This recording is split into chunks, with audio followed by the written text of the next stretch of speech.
farzand ko'ra olmayotganligimizga aybdorman.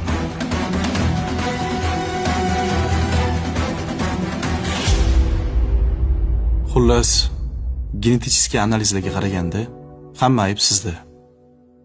Siz hech qachon bolali bo'la olmaysiz. Nima?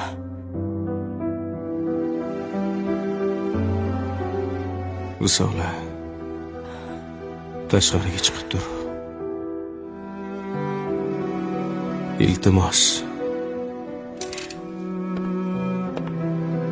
Doktor sizga bor haqiqatni aytaman. To'yimgacha rosa ko'p qizlar bilan yurganman. Juda ko'p qizlarni baxtsiz qildim. Va'da berib tashab ketdim.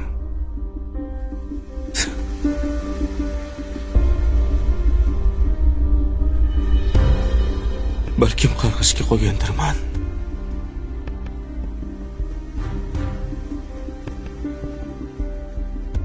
Sizdan o'tinib so'rayman. Qancha pul so'rasangiz beraman. Qancha kerak so'rang.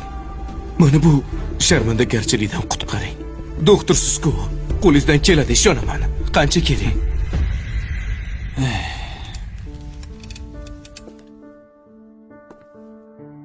Menga bunaqa takliflar ko'p bo'lgan. Lekin men yaxshi doktor bo'lishim mumkin. Xudoning ishlariga aralasha olmayman. Sizni 1-2 oy aldab pulingizni olsam ham bo'lardi. Lekin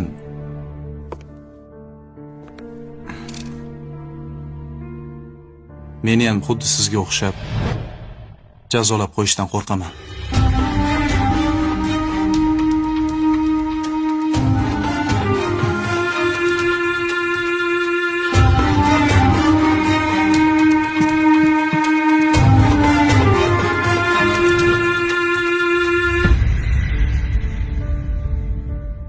Endi hamma haqiqatni bilasan.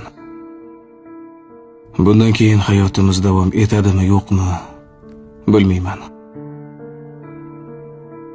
Buni sen hal qilasan. Endi savolimga javob ber. Men bilan yashashda davom etasanmi, yo'qmi?